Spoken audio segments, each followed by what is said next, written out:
국회의장단이 선출된 데 이어 내일 상임위원장단이 뽑히는 등 국회가 정상화하면서 여야는 각각 내부 정비에 본격적으로 집중하는 모양새입니다. 집권 여당인 더불어민주당에서는 다음 달 전당대회를 앞두고 당권 주자들이 속속 출사표를 던지고 있고, 자유한국당은 이번 주 비상대책위원장 선임을 앞둔 가운데 계파 갈등이 최고조로 치닫고 있습니다. 국회 취재기자 연결합니다. 임성호 기자. 네, 국회입니다. 네, 먼저 여당 소식부터 들어보겠습니다. 다음 달 전당대회가 열릴 예정인데 당권 도전자들의 출사표가 이번 주에 잇따를 예정이라고요?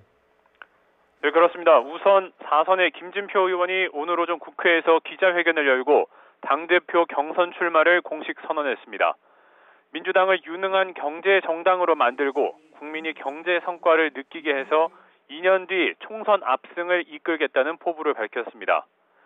김 의원의 출마 선언으로 최재성, 전해철 등 그동안 김 의원이 후보 단일화 논의를 함께 해온 친문 의원들의 거취에도 관심이 쏠리고 있습니다.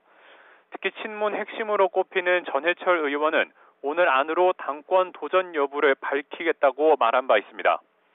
후반기 상임위원장직과 당권 도전 가운데 당권 도전으로 마음을 굳힌 것으로 전해진 최재성 의원은 전 의원이 불출마를 밝힌다면 이번 주말쯤 당대표 출마를 선언할 것으로 알려졌습니다. 이런 가운데 4선의 송영길, 박영선 의원도 이번 주 중반쯤 각각 기자회견을 열어 당대표 출마를 선언할 계획입니다.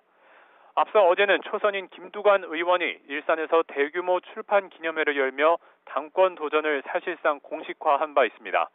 또 이보다 앞선 지난 4일에는 재선의 박범계 의원이 가장 먼저 출마를 선언했습니다. 386 운동권이 중심이 된 민주평화국민연대 소속에선 4선의 서훈, 또 3선의 이인영 의원이 후보 단일화 논의를 거듭하고 있습니다. 이런 가운데 민주당 당권 경쟁의 최대 변수로 꼽혀온 7선의 이해찬 의원, 김부겸 행정안전부 장관은 여전히 장고를 거듭하고 있지만 불출마로 기울었다는 관측도 나오고 있습니다.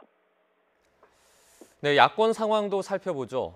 자유한국당은 이번 주에 비상대책위원장을 선임할 계획이죠.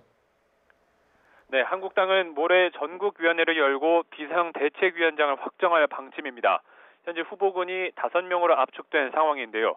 모레 전국위원회는 앞서서 내일 의원총회를 열어서 비대위원장 선임에 관한 당내 의견을 수렴할 계획입니다. 하지만 예정대로 잘 진행될지는 미지수입니다. 당 혁신 의지를 굽히지 않는 김성태 대표 권한대행과 이에 반발하는 친박계의 계파 갈등이 최고조에 달했기 때문입니다. 그제 열린 의원총회에서도 친박계는 김 권한대행은 6.13 지방선거 참패의 책임을 져야 할 인물이지 혁신을 주도할 자격이 없다고 몰아붙였습니다. 또 김 권한대행이 독선과 오만으로 일방적으로 비대위 구성을 밀어붙이고 있다며 즉각 사퇴해야 한다고 주장하고 있습니다. 이에 대해 김 권한대행은 호가호위한 세력의 정략에 더 이상의 인내는 사치스러운 위선일 뿐이라고 반박하는 등 한국당 내의 내홍이 극에 달한 상황입니다. 이런 가운데 바른미래당도 오는 9월 2일 열리는 전당대회를 위해서 이번 주부터 본격적인 준비에 들어갑니다. 현재 당대표와 최고위원을 통합 선출하도록 하게 한 당원에 대해서 옛 국민의당 출신 인사들이 분리해서 선출하도록 바꾸자고 주장하고 있습니다. 국민의당 출신 당원들이 바른정당 출신보다 많은 구조를 고려한 것으로 보이는데요. 이에 대해 바른정당 출신들은 지도부를 분리 선출할 시 차기 지도부 구성에서 자신들이 배제될 수도 있다는 우려를 나타내고 있습니다. 특히 통합정신에 따라서 만든 당원을 한 번도 적용하지 않고 바꾸는 건 말이 안 된다고 반박하고 있어서 바른미래당 내 갈등이 수면 위로 떠오를 가능성도 있습니다. 지금까지 국회에서 YTN 임성호입니다.